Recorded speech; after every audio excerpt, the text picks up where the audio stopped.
this is one of the saddest things I've ever seen. Cop fatally shoots a young man, a father, holding his infant daughter. You heard me. In Seattle, a 24-year-old man, Sean Furr, was shot in the head by police as he held his infant daughter. This actually happened in April of 2020. The reason why we know about it today is because of a new lawsuit that has been filed. So the young man, Sean, was holding his 1-year-old daughter as he ran through a construction site near Rainier Playfield when he was shot in the head by Officer Noah Zeck of the Seattle Police Department SWAT team. This officer is a 15-year veteran of the police force. The police were responding to an assault on a child abduction. I'm going to give you some background to this and some context, okay? The video of the shooting shows the police chasing Furr as they order him to stop running. So the 24-year-old complies, but is immediately shot by the police. Did you hear what I just said?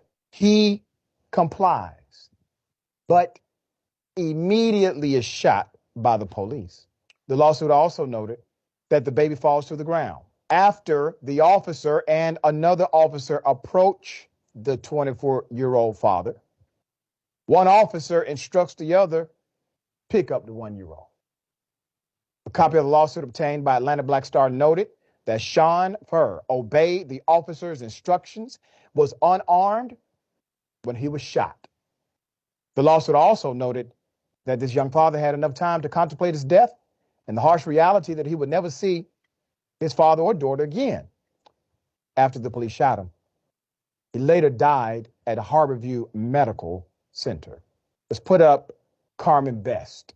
Carmen Best, now retired, who served as the chief of police of Seattle from 2018 to 2020, claimed that the infant's safety was the police officer's priority, according to KOMO News. Now, remember, the video clearly shows, and other publications have clearly echoed, that the young man was actually compliant and immediately shot and killed. There's more. The shooting was found to be justified by the Office of Police Accountability after the SPD was criticized for using excessive force. OPA determined that given the totality of the circumstances, and let me explain that. Let me explain what that means. Totality of the circumstances is when they basically say, all right, normally we would say this is wrong. Normally we would say this is illegal.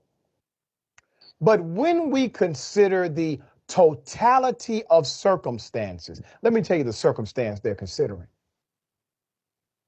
He's a black male. They would not have even tried this with a white male or white female carrying a white infant who complied. If a white male or white female carrying an infant complied, they would be alive. You know why? Because they would not have wanted to risk the life of the infant. I know many will see this story as a black male, but keep in mind that baby could be dead too. You cannot present an argument to me that you were trying to protect the life of the infant when the father complied and you immediately killed him, while at the same time putting that same infant in absolute danger to die. There's more. Let's put him up. This is your chief, all right? Chief Adrian Diaz is the current head of the Seattle Police Department. At this point, the buck stops with him. We will continue to follow the story. Ricky, what are your thoughts about this, man? You know what's funny? The fact, even if they fire that police officer, he'll go to one county over and get hired, probably become the police chief. And it seems like people like the man that killed Trayvon Martin, they get they go up the ladder in police. In this particular one that killed Trayvon Martin, whatever his name is, George Zimmerman.